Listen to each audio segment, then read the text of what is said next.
안녕하세요. 자격증 부자, 책 부자, 여행 다니면서 자석 모으는 것을 좋아하는 나는 콜렉터입니다. 2달 전부터 전기기사 등 제가 공부하던 5종목의 기사시험 실기 자료를 무료로 나눠드리면서 알게 된 사실인데요. 대부분의 시청자분들이 전기기사만 준비하기보다 소방설비기사를 비롯하여 모두 다 공부하고 있으니 모든 자료를 다 달라고 하시는 분들이 많았어요. 그 정도로 2개 이상 종목의 기사시험을 동시에 준비하시는 분들이 대부분이었어요. 그래서 이번에는 여러분들이 많이 도전하시는 전기 3기사를 비전공자인 제가 6개월 동안 취득한 저만의 경험과 노하우를 나눠보고자 해요. 먼저 저의 도전 결과를 알려드릴게요. 작년 3회차 12월에 전기기사와 소방설비기사를 운 좋게도 동시에 모두 합격했습니다.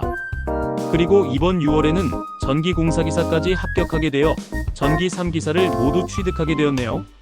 3기사 모두 70점을 넘기긴 했지만 난이도 및 여러가지 여건 등에서 행운이 따랐어요. 너무 감사한 일이죠. 저는 비전공자인데요. 그럼 제가 어떻게 공부했는지 자세하게 노하우를 나눠볼까 해요. 첫 번째는 어느 종목이든 교재를 서로 다른 출판사로 해서 2권 이상씩 가지고 공부했어요. 돈을 아끼기보다 시간을 절약하기 위함입니다. 한 권 정도는 당근 같은 중고 매장에서 10,000원이면 구입할 수 있으니 좋아요. 한 권은 집에 두고 한 권은 회사나 도서관, 학교 등에 두어요. 시간도 절약하고 이동 중에는 휴대폰에 제가 나눠드린 자료나 기타 자료를 저장하여 버스나 전철에서 공부합니다. 전기기사는 대산전기와 나합격, 윤조 교재를 사용했고 소방설비기사는 성한당과 다산에듀, 그리고 전기공사기사는 나합격과 윤조를 이용했어요. 두 번째는 회독법이 엄청 중요해요. 시간도 부족한데 효율적으로 공부해야 하기 때문이죠. 필기나 실기시험 관계없이 기출문제를 위주로 공부하는데 에빙하우스의 망각곡선을 고려한 반복학습이 중요해요. 저의 경우는 어제 공부한 것은 반드시 오늘도 반복학습하려고 노력했어요. 즉 어제는 1, 2회, 오늘은 2, 3회, 내일은 3, 4회 이런 식으로요. 전기기사는 가뜩이나 외계어인데 오늘 공부한 것을 일주일이나 보름 뒤에 다시 공부한다면 리셋이 됩니다. 기껏 공부한 것이 0으로 돌아가게 되어 처음부터 다시 공부해야 하거든요. 세 번째는 빈출과 최근 5년 기출에 가중치를 두어 공부했어요. 특히 빈출은 중요합니다. 빈출 자료가 있다면 빈출부터 공부하고 반복하여 뇌에 자주 노출이 되도록 했어요. 빈출을 많이 알게 되면 기출 문제를 풀 때 힘이 빠지지 않아서 용기를 낼 수 있어요. 어려운 기출에서는 그렇게 잠이 오더라고요.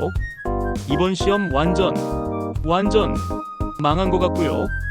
또한 신출부터 풀되 10년 이전의 문제가 어려우면 과감히 버렸습니다. 시간도 아끼고 내 마음도 아끼고. 네 번째는 반드시 시험 날짜를 역산하여 계획을 수립해야 해요. 기출 문제를 며칠 공부하다 보면 나의 공부 가능 시간과 1회차 공부에 필요한 시간이 측정돼요. 이를 기초 데이터로 해서 실기시험까지 남은 날짜를 역산해서 내가 몇 번의 회독이 가능한지를 반드시 체크해야 합니다. 그래야 내가 생각한 목표량이 예를 들면 20년치 3회독에 미달된다면 1일 공부량을 늘리던지 주말을 활용하여 밀린 진도를 회복하던지 방법을 찾아야 합니다. 하루 순수 8시간 공부 기준으로 최소한 전기기사는 한 달 전, 전기공사기사는 3주 전, 소방설비기사는 2주 전부터는 이론은 다 집어치우고 기출문제 풀이에 들어가야 합니다. 최소 시험 3일 전에는 공부하던 회독을 그만하고 이틀 정도는 최신 기출부터 다시 풀어보며 최종 정리에 들어갑니다. 최종 정리를 마무리하게 되면 흩어져서 난립하던 문제들이 가라앉으며 교통정리됩니다. 합격으로 가는 통로가 보이며 합격의 글자가 흐릿하게 보이기 시작합니다. 조금만 더 가면 합격입니다. 회독법만큼 이틀의 최종 정리 과정은 매우 중요합니다. 잊지 마세요. 즉 순서는 이론이 2주에서 최대 한 달, 기출 문제는 최소 한 달, 최종 정리는 이틀, 시험 보면 합격입니다. 마지막 5번째는 3회차 시험을 이용하는 방법이에요. 작년부터 년 4회 시행하던 시험이 변경되어서 년 3회만 치르기 때문에 1년에 취득 가능한 기사 자격증은 최대 3개가 돼요. 하지만 3회차를 잘 활용하여 노력한다면 한 회차에 2개의 자격증을 취득할 수 있어요. 3회차에서는 1주에서 2주 차이로 실기시험이 나뉘어 시행됩니다. 따라서 필기도 2번 이상 볼 수 있고 실기도 2번 볼 수 있으니 한 번에 2개의 자격증 동시 취득이 충분히 가능한 상황입니다. 여러분, 왜 이렇게 공부해야 하는지는 아시잖아요. 우리는 하루라도 빨리 자격을 갖추고 좋은 직장에 취직하는 것이 목적이니까요. 구독과 좋아요는 저에게 기쁨이 되고 여러분께는 더 큰 합격의 기쁨을 드립니다. 지금까지 나는 콜렉터였습니다.